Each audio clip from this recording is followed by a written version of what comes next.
Hey everyone, a quick announcement before we begin. We are very pleased to say that Volume G of the Gospel Feast series, The Prophet Elijah, is now available on Amazon. The tribes of Israel consider Elijah to be one of the greatest servants of God to have ever walked the earth. Many Jews believe that he is the greatest. Considering his very high esteem, it is incomprehensible that we know so very little about him. Stop and ask yourself, who were his parents? Where was he born? What tribe of Israel did he belong to? Where did he get his authority? Which priesthood did he hold? Why was he taken up by the Lord so that he wouldn't die? What did he do to earn this blessing? Where was he taken? Where is he now? Why was he promised to return to earth before the Lord's return? Why him? Why is he the only prophet begged to come back every year at Passover? Believe it or not, we know the answers to all of these questions. And so, it's time for another feast into the Word. It will be another feast that you will never forget. Now back to our show. This is the Gospel Feast podcast for those that need a little meat after the milk. It's time to feast on the Word.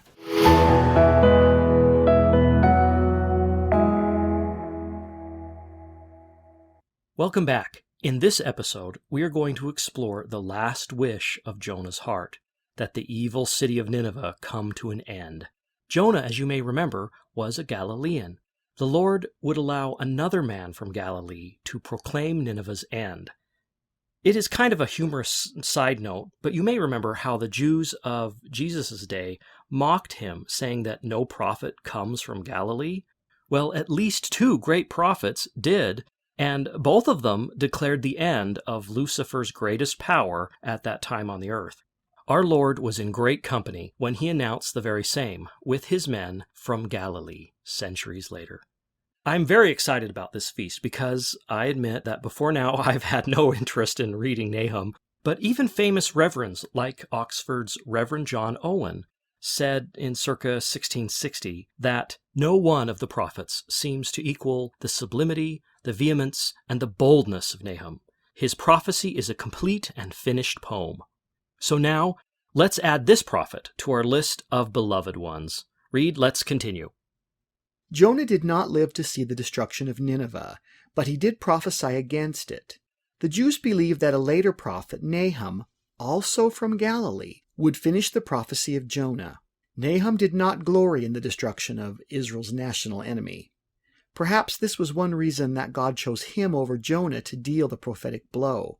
The Lord, like Captain Moroni of old, does not delight in destruction, nor expanding Satan's kingdom with the souls of the unprepared. It is an unfortunate position that men place God in. He does not delight in punishing the wicked, and yet if he doesn't punish a nation, they are soon to question whether the punishment would have come at all. You and I would do well to remember that as we watch our countrymen provoke our God. Nineveh, the capital of the Assyrian Empire, was destroyed by the Medes and their coalition in 612 BC. Josephus recorded that the Medes were the descendants of Japheth through his son Madai. Despite Nineveh's enormous size, the Lord had said through the prophet Nahum that Nineveh would be completely destroyed. This happened so precisely that for many years Darwinists in Europe used it against biblical scholars. They boasted that since Western man didn't know the location of Nineveh, perhaps it never existed. Of course, today we have indeed found the ruins, and they were right where the Bible said they would be. Since its rediscovery, scholars and historians have been able to pinpoint the time frame of Nahum's book. It is believed that Jonah's mission to the great capital city occurred around 760 BC. We know that Nahum wrote the Lord's declaration, now called the Book of Nahum in the Old Testament, after the destruction of Thebes in Egypt. This took place in 663 BC, when it was conquered by Ashurbanipal, the king of Assyria.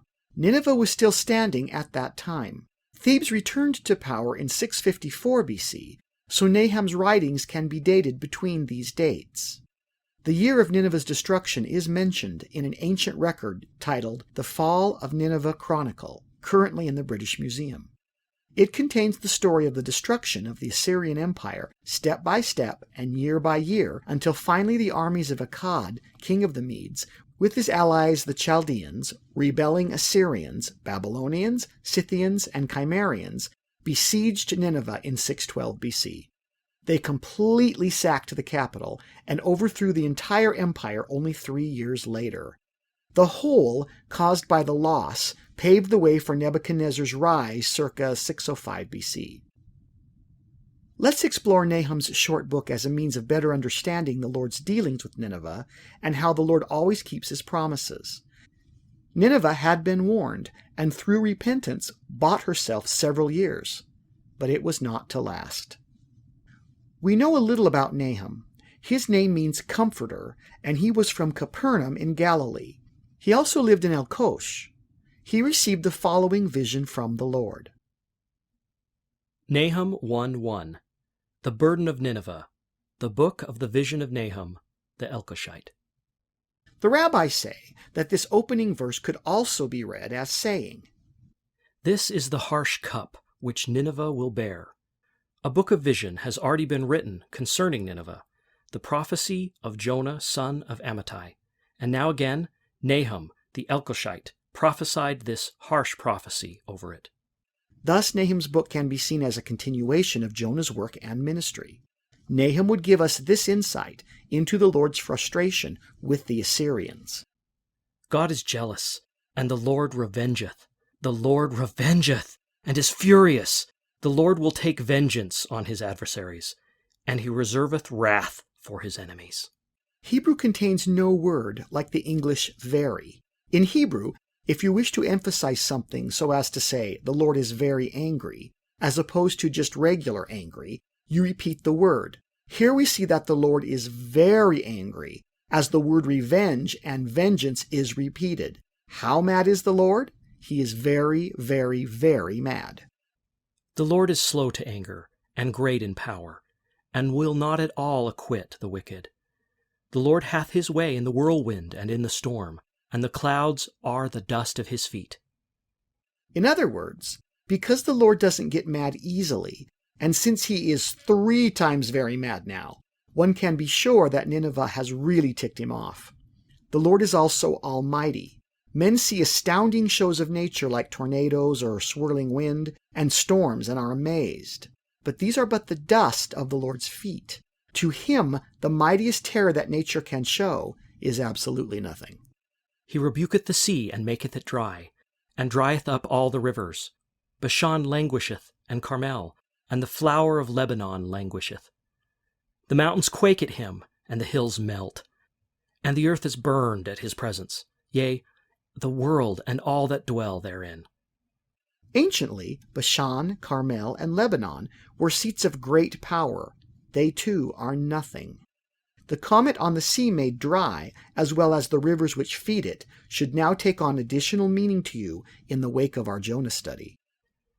Who can stand before his indignation? Who can abide in the fierceness of his anger? His fury is poured out like fire, and the rocks are thrown down by him. The Lord is good, a stronghold in the day of trouble, and he knoweth them that trust in him. The Lord is righteous in his judgments. He is slow to anger and ever willing to give men every chance. But when that chance is past, there is none fiercer.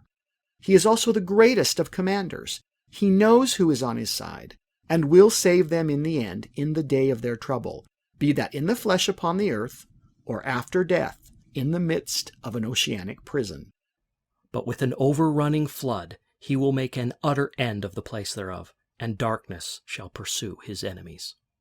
The Babylonian chronicles say that the river Tigris, which flowed through Nineveh, flooded and helped bring down one of the walls, greatly aiding the sacking of numerous temples, and finally the Assyrian palace itself. What do ye imagine against the Lord? He will make an utter end. Affliction shall not rise up the second time. For while they be folden together as thorns, and while they are drunken as drunkards, they shall be devoured as stubble, fully dry. Nineveh's power and the day of glory was over. It would never be rebuilt, even to a tiny fraction of its splendor. Thus saith the Lord, though they be quiet, and likewise many, yet thus shall they be cut down, when he shall pass through. Though I have afflicted thee, I will afflict thee no more. For now will I break his yoke from off thee, and will burst thy bands in sunder. There were false prophets who said it could never happen. Nineveh the Great could never fall. Many peoples cried to their gods about Nineveh. Israel cried to the Lord for relief from Nineveh. Since the days of Nimrod, Nineveh had beaten and afflicted all the peoples of the earth. We will show this to be literally true in a future gospel feast. And the Lord hath given a commandment concerning thee, that no more of thy name be sown. Out of the house of thy gods will I cut off the graven image and the molten image. I will make thy grave, for thou art vile. Behold upon the mountains the feet of him that bringeth good tidings, that publisheth peace. O Judah, keep thy solemn feasts, perform thy vows, for the wicked shall no more pass through thee. He is utterly cut off.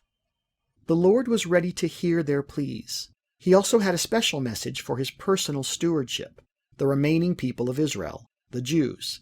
Glad tidings upon the mountains. But the people needed to keep their covenants for God to send them personal peace. You will remember that the 10 tribes had been carried off by the Assyrians to the Caucasus Mountains already. Next, God foretold the fall of Nineveh as though it were happening right at that moment before his eyes. All things are before the Lord. Remember the all-seeing eye. It is great poetry. He that dasheth in pieces is come up before thy face.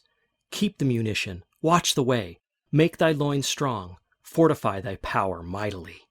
In other words, from the walls of Nineveh an army is seen. A call to arms! Man the gates! Prepare your defense! Is the cry. Ha! It'll do you no good. For the Lord hath turned away the excellency of Jacob, as the excellency of Israel, for the emptiers have emptied them out, and marred their vine branches. In other words, yes, this is the God of Israel speaking, and even though you think I am no longer a player in the events of the world, even though you laugh and say, where is Israel that you said you'd protect? It was I that punished Israel, but I will yet restore Zion, and you will be the one punished and completely destroyed. I see it even now before my eyes. It has already happened because I have decreed it. See for yourself, because you will yet witness it. The shield of his mighty men is made red. The valiant men are in scarlet. The chariots shall be with flaming torches in the day of his preparation, and the fir trees shall be terribly shaken. The metal for your weapons catches the light of the sun. Your strong men are dressed in red uniforms. Your chariots move into position. The chariots shall rage in the streets. They shall justle one against another in the broad ways. They shall seem like torches. They shall run like the lightnings. He shall recount his worthies. They shall stumble in their walk. They shall make haste to the wall thereof, and the defense shall be prepared. I see your panic as you rush about to prepare for me. Despite all your spectacle of war, here is what you will see. The gates of the rivers shall be opened, and the palace shall be dissolved. And Hazab shall be led away captive. She shall be brought up, and her maids shall lead her as with the voice of doves, tambouring upon their breasts. But Nineveh is of old like a pool of water.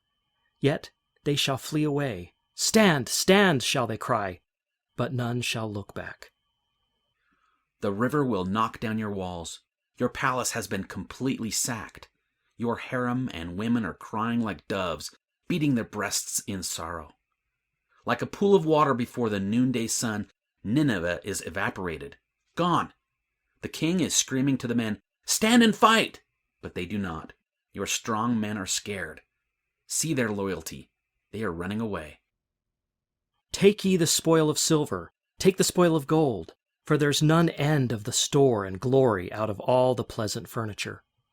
She is empty and void and waste, and the heart melteth, and the knees smite together, and much pain is in all loins, and the faces of them all gather blackness.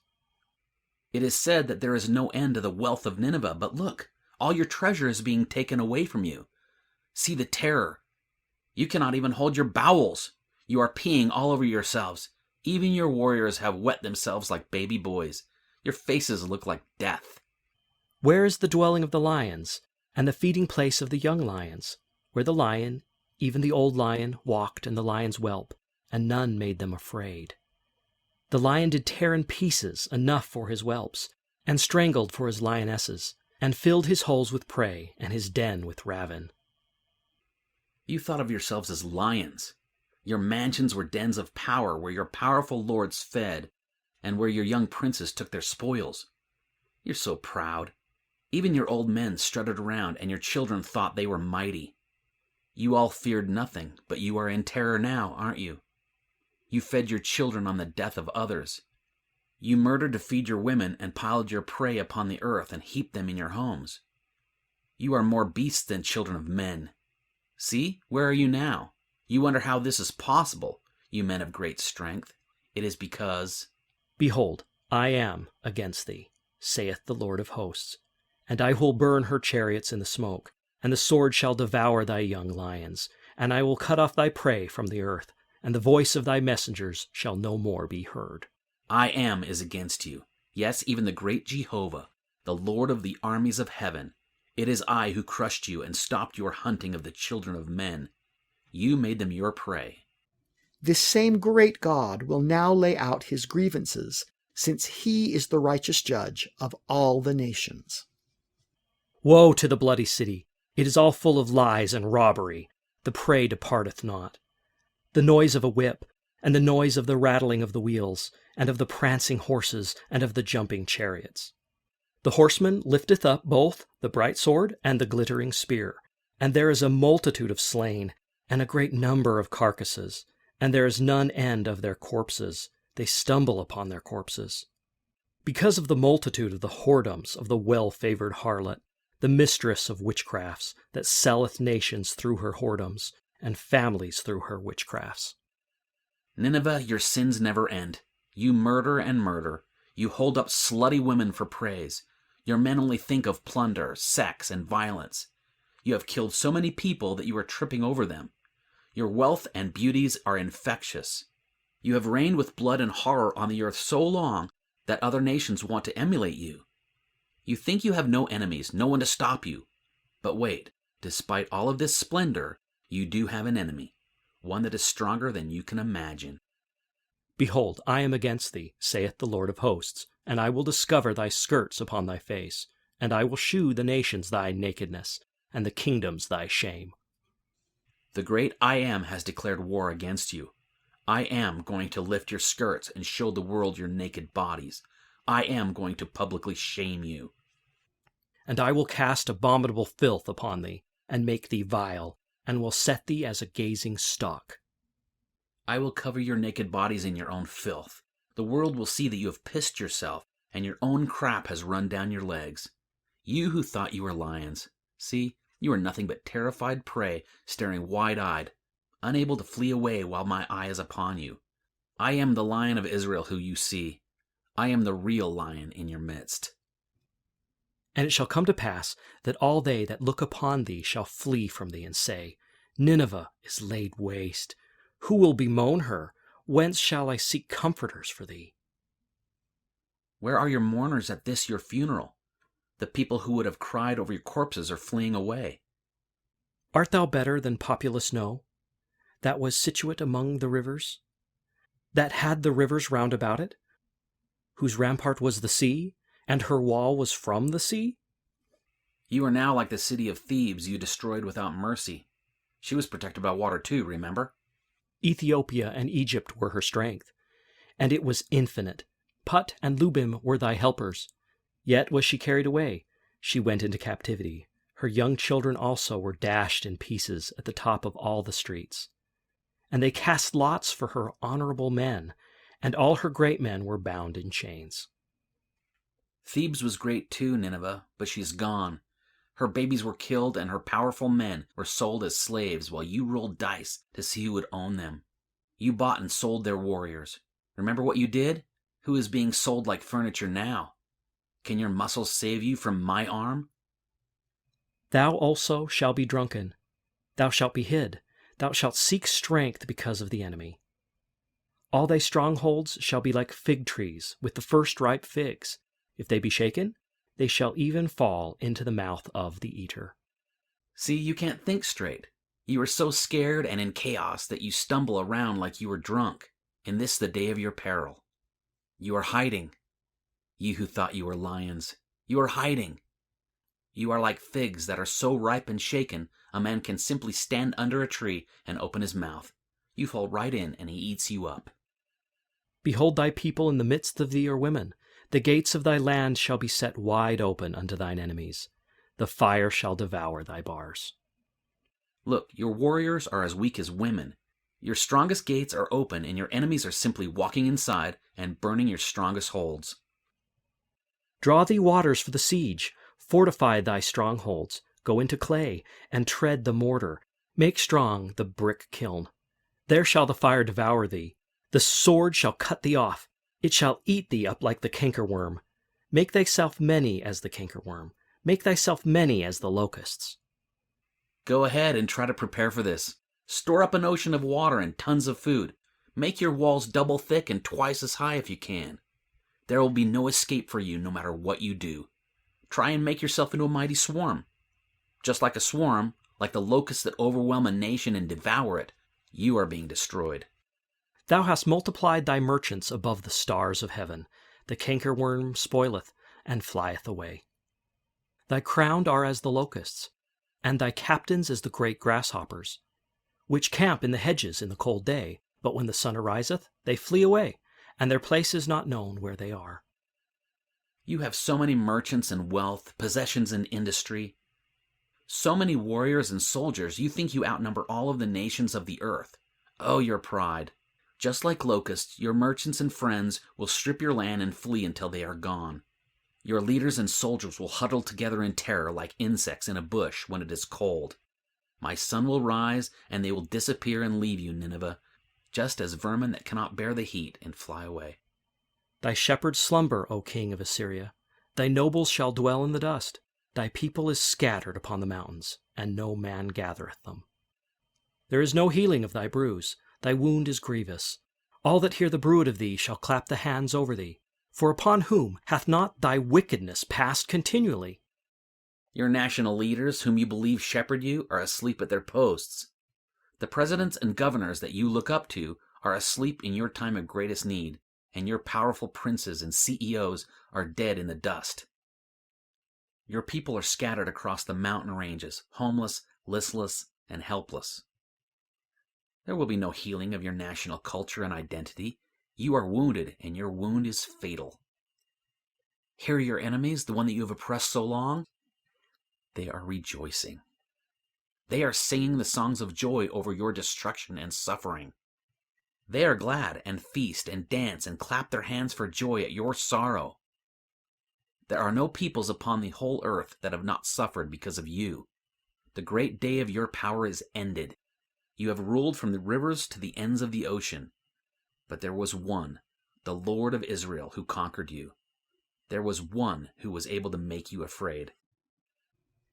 And thus it was, and thus it happened. You can wander to and fro across the entire earth and meet Europeans, Africans, Chinese, Egyptians, and even Eskimos. You can speak French to Frenchmen and enjoy the great ballet folklorico in Mexico City. You can taste the same delights of Asian kings as Marco Polo did. But try as you might, you will never meet an Assyrian. You will never speak his language, walk his national museums, witness his culture, nor eat his food. There are no citizens of Nineveh today, and she was once the greatest city of them all. The Lord keeps his promises. This has been another amazing and mind-blowing season on the Gospel Feast podcast. We are very excited to announce that Season 3 will be back. Author and historian Reed Simonson will give us another royal treat, this time on the Book of Ruth.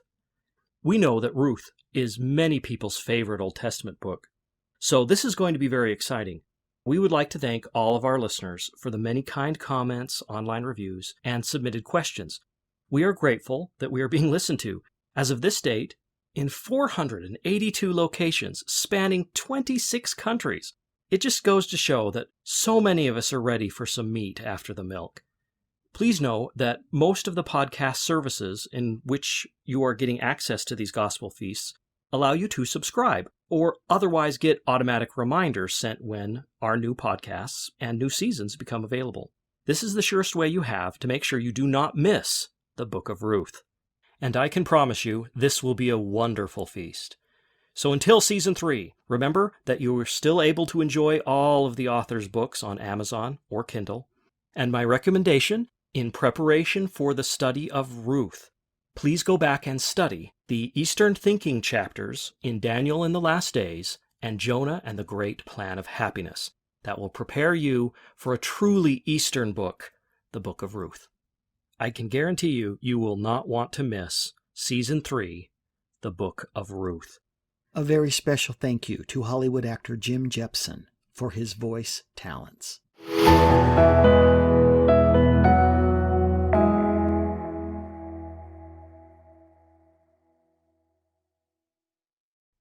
We've had a slight delay in our planned production schedule, but never fear, we have more for this season. This would be a good time to hit the subscribe button on your podcast server so you won't miss a feast. We hope to be feasting again and very soon.